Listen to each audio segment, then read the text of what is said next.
what's the one thing that has consistently been the obstacle to a ceasefire? Well, it's the United States, obviously, and its position at the Security Council. So it all comes down, no matter which way you come at it, the conclusion is that the stumbling block for peace is the United States. It's the stumbling block for a settlement to the Palestinian issue, and it has been for at least 75 years. If you're concerned about the situation in Gaza and you're concerned about the situation overall in the Middle East, then there's no way to avoid. I mean, anything else, any other issue that you want to focus on in this regard is a subsidiary issue to the reality that the United States is enabling this conflict to continue. So it should be, and the only appropriate thing, in my view, is for this to be at the top of the agenda, of the pro-Palestine agenda, is to call for the expulsion of the United States from the UN.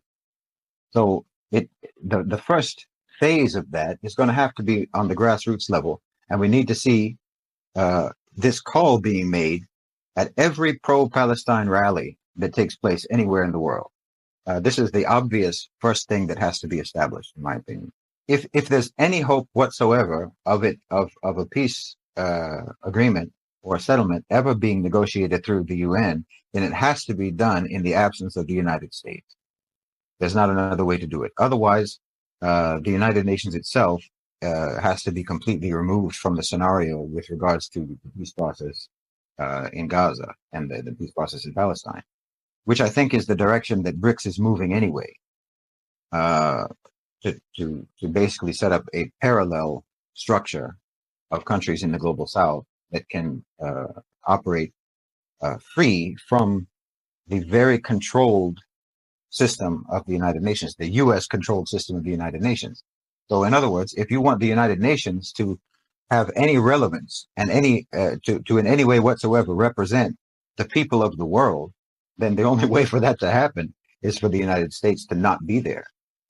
Part of this has to do with trying to coordinate with existing agendas within different power structures and power players. And as you mentioned, China has put forward the idea of an international peace conference, and that has been endorsed. The idea has been endorsed by Saudi Arabia. It was endorsed by Russia, I believe. And we can assume that this is a overall BRICS project, and the way that they would like for this to move.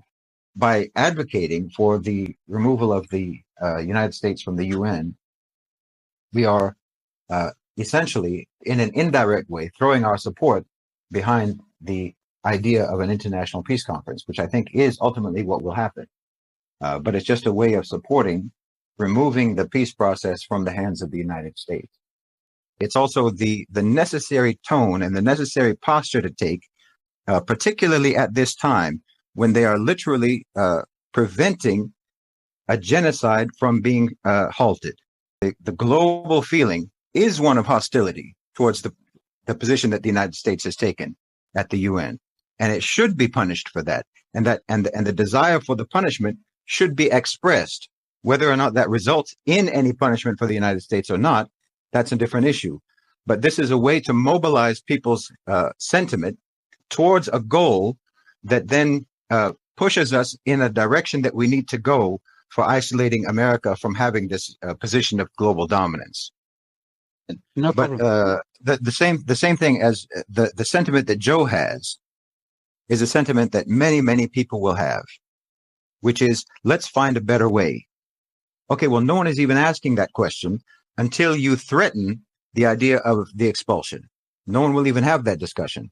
But once you bring up the issue of expulsion, then everyone starts to think, well, let's find a better way. Okay, well, that's what we want, is a better way. But there's no way to even start that discussion until you call for expulsion.